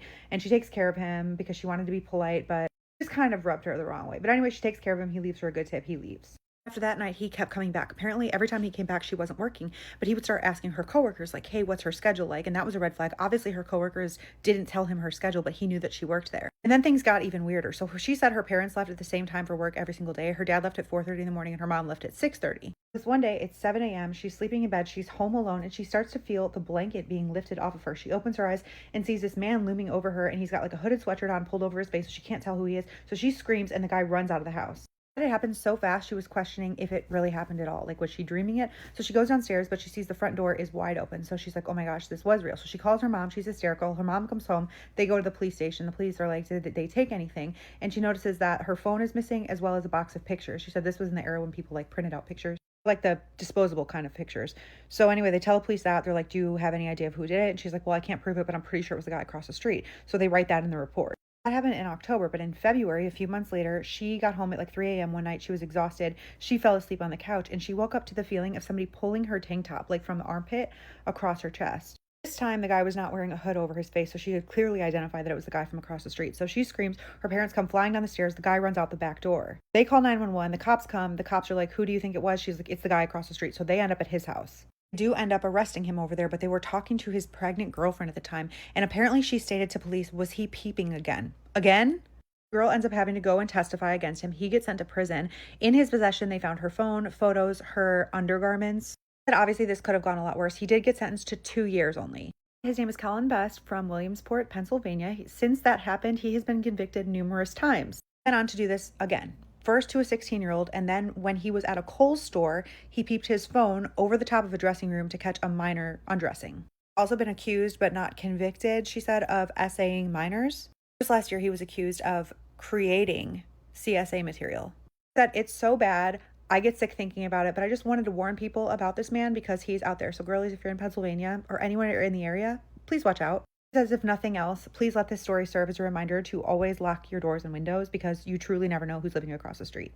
A lot of people don't realize that video games can be vessels for something evil or negative, right? They see it as an opportunity to trick you or lure you in. You know, think about it. When we're playing a video game, we are focused in on this game. All of our attention goes to it. And so we don't realize what is coming through.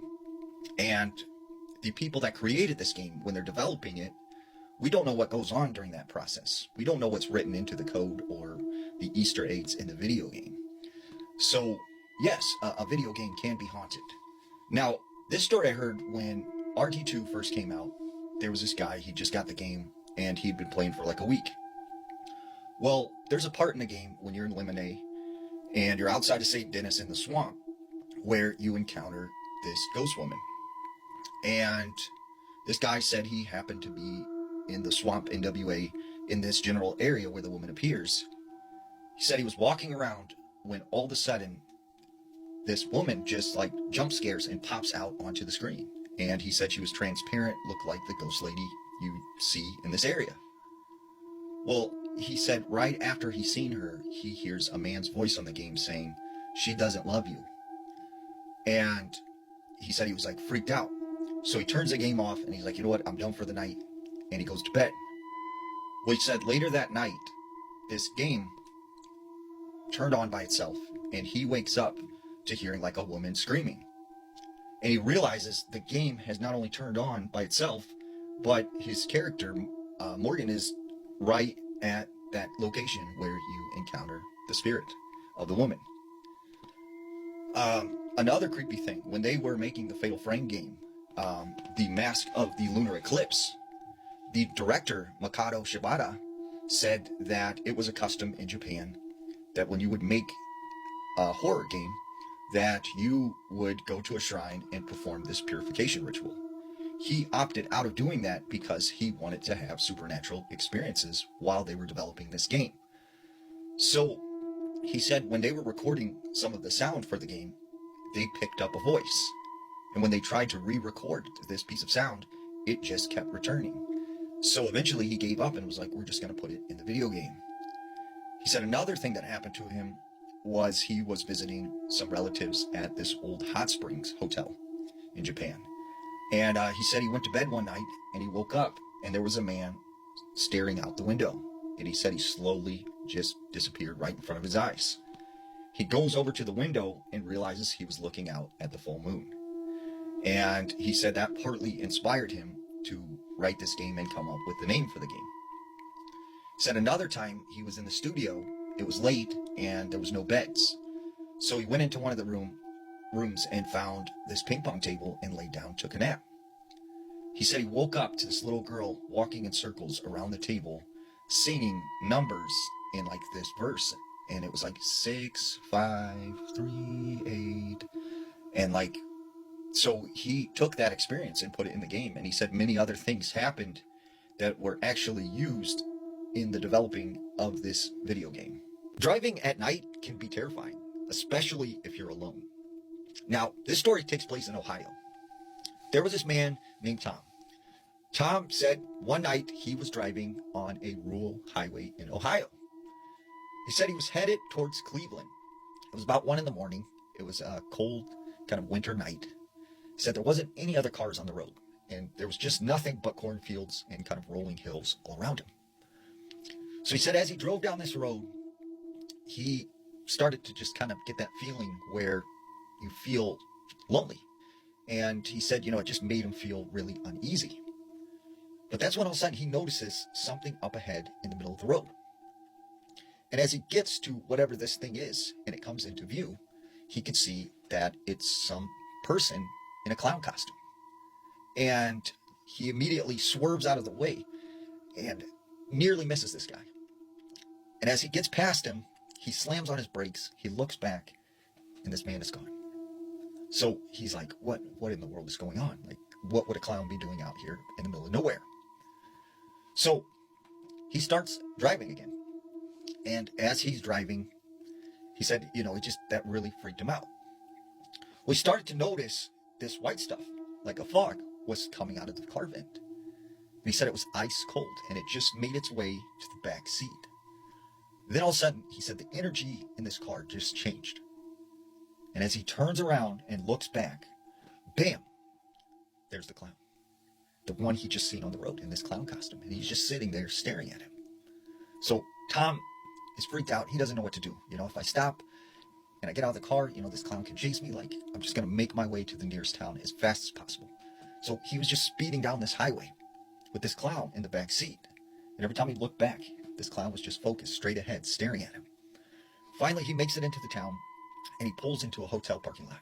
He jumps out, he runs inside, tells the front desk guy, there's a man in my car, he's dressed like a clown, like, I don't know what to do. The front desk man says, hold on a second, like, let's go out there and let's check this out. Maybe we can get him out of the car. So he goes outside to the car with him, but when they get there, there is no one there. The car is empty. So Tom says, this man was in the back of my car, I almost hit him in the middle of the road. And this guy who works at the hotel is like, it's funny that you would say that, because many years ago, there was like a circus they had out in this area, and they had a clown who had this accident and passed away. It was like a big thing. It was in the newspaper. And he said he wondered if that was the clown that he seen that night.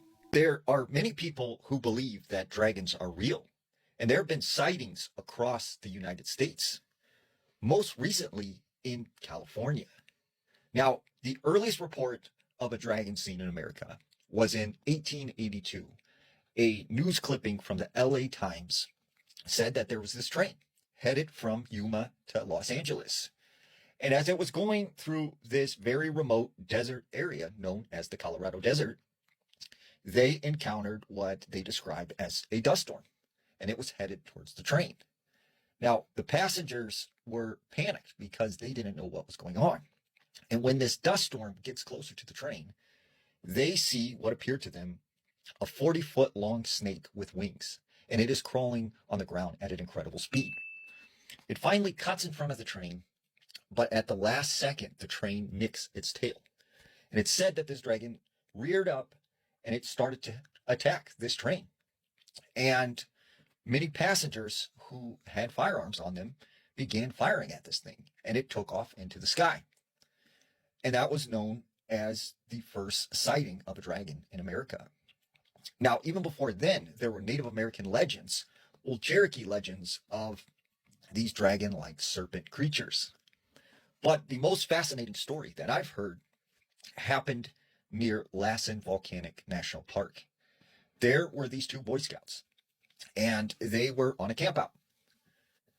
During the day, their troop actually discovered some elk that had been mutilated, ripped apart, and they had no clue as to what had done this. Later that night, the two Boy Scouts were asleep in their tent when this very large storm came about. And it was thundering and lightning. The rain was pouring down really heavy, and one of the boys had to use the bathroom. Well, he wakes up the other camper, and he tells him, I need to use the restroom. We need to go to the outhouse. So reluctantly, they went outside of the tent, and they started to make their way towards this outhouse. Well, all of a sudden, they started to hear this very loud, thunderous clap, and it was coming from the sky. But there was no thunder or lightning. What they seen was this very large serpentine creature flying in the air with large bat-like wings and a very elongated, long head. And they said that the power of the wings was literally creating this wind gust that was almost pushing them over. And this thing proceeded to blow fire out of its mouth, and it lit up the entire sky. And lightning started to crash all around it. Immediately, they ran as fast as they can to the outhouse, and they stayed in there until the morning. And the next morning, when they had woke, the troop actually found some very large footprints.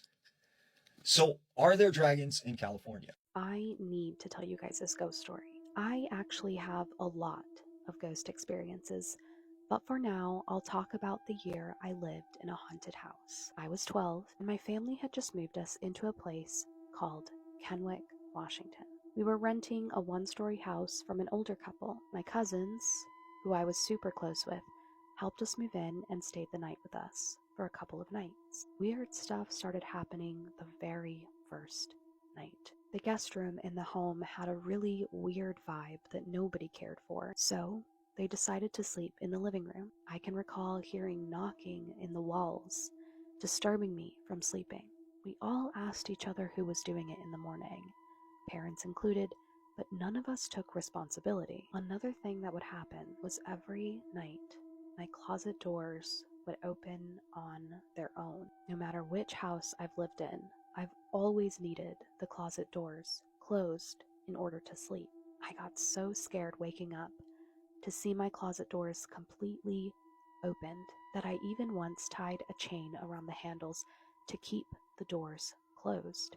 I woke up in the middle of the night to hear the sound of the chain hitting the ground. I watched my closet doors open completely right before my eyes. I was so frozen in fear, I could not move. I could barely breathe, and I somehow fell back asleep that way. After that, I accepted that those doors would remain open. Every morning that I woke up for school and walked down the hallway, it would feel like someone rushed out of the guest room and followed me down the hall, right on my heels. I would sit down in a chair in the living room and feel whatever it was go past me into our kitchen. Eventually, I got used to it, as weird as it sounds. When you live in a haunted house, you have no choice but to get used to what is happening to you. One night, I had a girlfriend sleep over. We had a great time eating pizza and staying up late watching movies. It was about 2 a.m. when we finally turned off all the lights and settled down on the floor in the living room. The curtains to the sliding glass door were next to where we were, and they were open. And it was a bright moon that night, so we could easily see into my backyard and the details of it without issue. Just as it got quiet, I randomly said out loud, "Oh, by the way, the house is haunted." She says, "What?" And just then, 3 incredibly loud knocks hit the back window.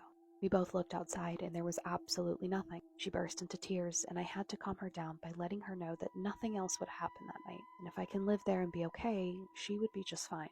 I'm honestly surprised she didn't demand to be taken home. I always enjoyed the ghost's timing on that one. The experience. These 2 events happened to my ex-girlfriend and I in the winter of 2017. We were staying at my parents' house while they were away to look after our 2 family dogs. For context, my grandparents had passed away quite recently, only about 6 months prior, and we had moved some of their old furniture and paintings into the house. Most of their belongings were kept in my parents' bedroom, which is located diagonally to the left of the living room, always visible from where we sat. My parents had also placed my grandparents' small antique sofa in the hallway between the kitchen and the living room. The dogs absolutely refused to enter that bedroom. They would stand in the doorway, sniff the air tentatively, and then immediately back away. You could feel it yourself.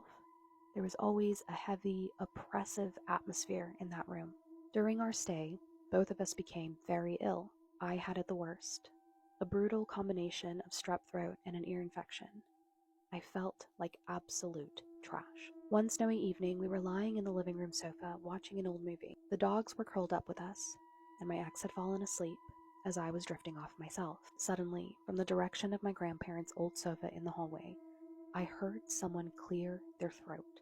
I was terrified, but my first thought was, I'm so sick that this must be some kind of fever hallucination. But then I noticed both dogs. They had bolted upright, looking toward the hallway with questioning, alert expressions. I whispered to my ex, "Did you hear that?" She woke up and replied, "Yeah, I think so. Wasn't that you?" It definitely wasn't me. We were both spooked, but tried to brush it off. The next day, we were both still struggling with the illness. I spent the day playing through the first 2 Witcher games, while my ex was resting and scrolling on her phone. At one point, I went to look for our oldest dog, Elsa. I checked every room and eventually forced myself into my parents' bedroom. She wasn't there, but I noticed something odd. A wire laundry basket was sitting perfectly flat and stable right in the middle of the bed. It was a shallow, mesh-like basket made of metal wire. I eventually found Elsa under a blanket in the living room. Evening came again, and we were back on the sofa with the dogs just trying to relax. Around 10:30 p.m., we decided to head to bed. The dogs followed us into my old room and settled down. But just as we lay down, we heard a massive crash. Something heavy slamming into the floor somewhere in the house. I yelled, "What the hell was that? Is someone breaking in?"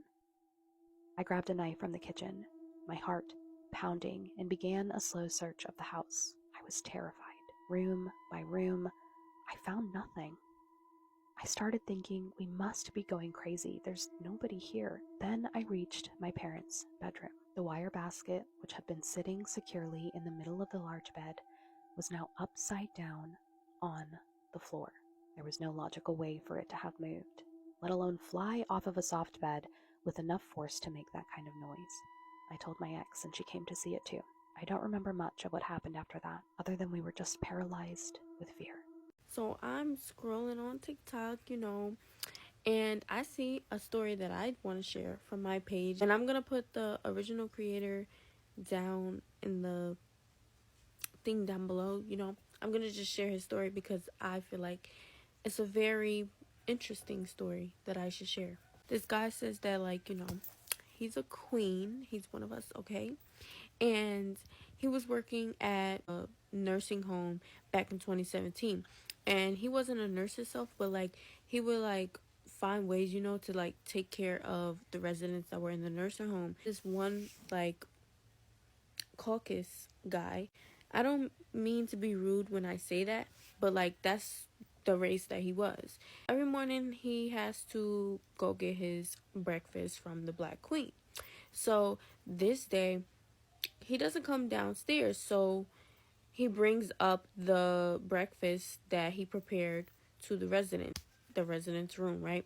He goes to the resident's room, he's eating breakfast.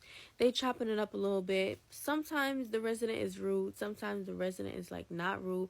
But the resident did mention that in the past he was racist. And, sometimes people that are elderly and on their way to go back to sleep and not wake up, they honestly rethink everything that they have done in their whole entire life. Some of them might regret it, some of them might not.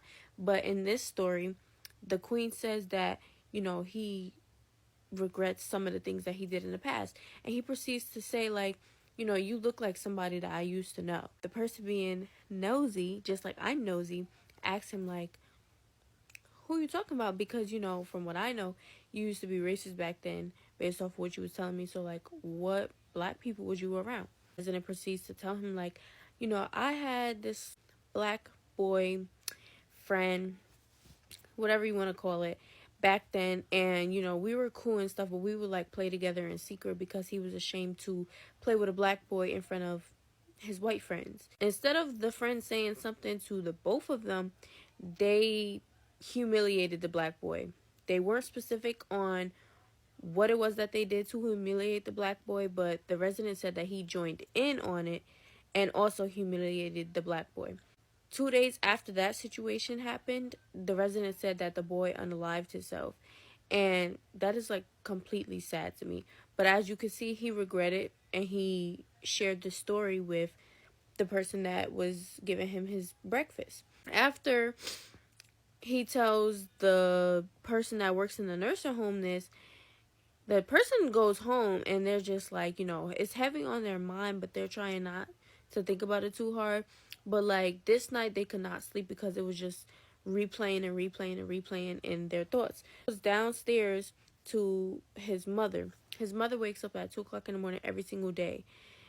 And he was I'm gonna just go chill with my mom since I can't sleep. His mom is looking at him and she's like, "Oh, baby, who is that behind you?" Now, they're very spiritual people, and if you know, you know. She's like, yeah, who is that behind you? And he's like, it's me, Mom. And she was like, no, I'm talking about behind you. Somebody's behind you. But she's saying, like, this is like a youthful spirit. Like, it feels good. It feels kiddish. It feels like somebody just wants to play with somebody. He proceeds to tell her, you know, what the resident had told him earlier that day. And she was like, oh, okay. Now, I'm not going to say that the spirit was demonic or anything like that, because I don't think that. But some of y'all may think that when a spirit comes around, 9 times out of 10, people think that they're demonic or that they're not, you know, good entities to have around. With that being said, they didn't need to do like a whole big thing, you know. They just prayed to God, opened the windows, opened the doors, swept stuff out the house, and said a quick little prayer, and, you know, the spirit was on about their merry way. But it was just the fact that, you know, the resident had told the person that was taking care of him this story, and it followed this person home.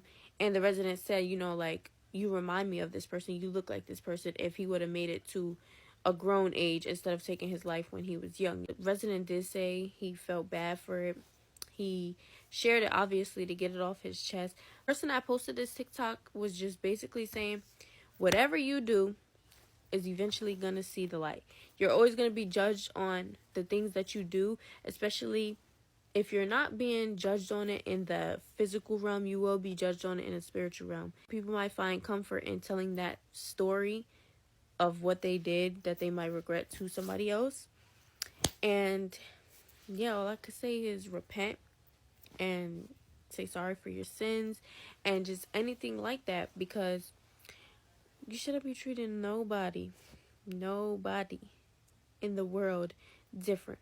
She was called the Ice Cream Killer, and when you hear why, you'll never step foot in an ice cream shop again. It was 2008 in Vienna in Austria. Estebaliz Carranza, or SD to her friends, was an old school romantic. She would spend her days dreaming about finally meeting the one and just driving off into the sunset together. So it seemed like her dreams had come true when she met this guy called Holger Holtz. And he was so serious about her that he actually wanted to get married, A, and B, own an ice cream shop together. They could run this small business and basically live happily ever after. So they got this quaint little ice cream shop, and it was pretty successful. They'd always have queues out of the door. But something was irritating Esty. Her husband suddenly didn't want kids. And she was kind of like, well, I thought this was part of the deal. You said once we got married, we could start a family. She honestly felt a little bit tricked. She'd made it very clear all along that this was her intention. And they just started constantly arguing. They really just couldn't see eye to eye. And Holger stopped even helping in the ice cream shop and would just sit on his computer constantly. Esty was raging, so she decided to turn her attentions to another man. This was Manfred Hinterberger. She decided, actually, I don't want to be with my husband, I want to be with this new guy. But Holger was in her way. So one evening in 2008, she crept up behind him while he sat on his computer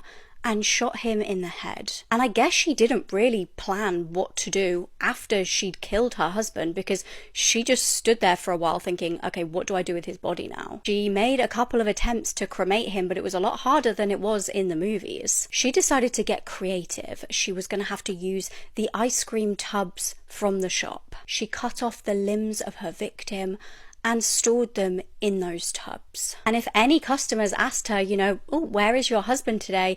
She just explained it away by saying that he'd moved countries. They had no idea he was inside the shop with them, dismembered. But it's about to get a lot worse.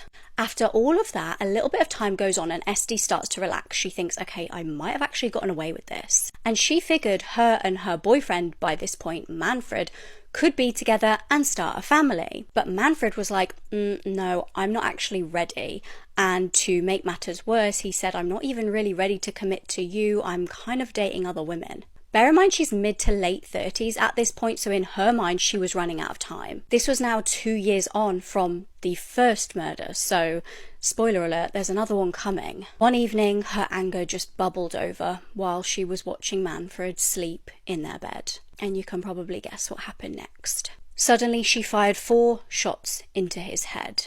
And by now she had a blueprint of what to do. She was going to dismember Manfred in the exact same way that she had with her husband. Chillingly, she used the noise from the ice cream making machines in the shop to cover up the sound of her chainsaw cutting off the limbs of her boyfriend. The customers waiting for their mint choc chip ice creams had no idea that was what's going on behind the scenes. But astonishingly, she got away with it again for a little bit of time. And you couldn't make this up. A couple of years went on and she had another new bloke, but this time she was pregnant. It seemed her dreams were finally coming true, and like I said, again, she started to relax and think she'd gotten away with it. She was like, finally, my dreams have come true, and it's only taken 2 cold-blooded murders to get there. But her time was running out. She got far too cocky and decided she was going to renovate the basement of the ice cream parlor. The basement where her 2 ex's dismembered bodies were stored. It just so happened that the poor workmen that were there to do the job stumbled upon those very same ice cream tubs and wondered why on earth they were so heavy. When Esty was arrested, she argued that both of the men were abusive to her and she had no other way out. But she was given life in prison, and while behind bars, finally gave birth to the baby boy she'd so desperately wanted, who is now being raised by his dad because she's in prison.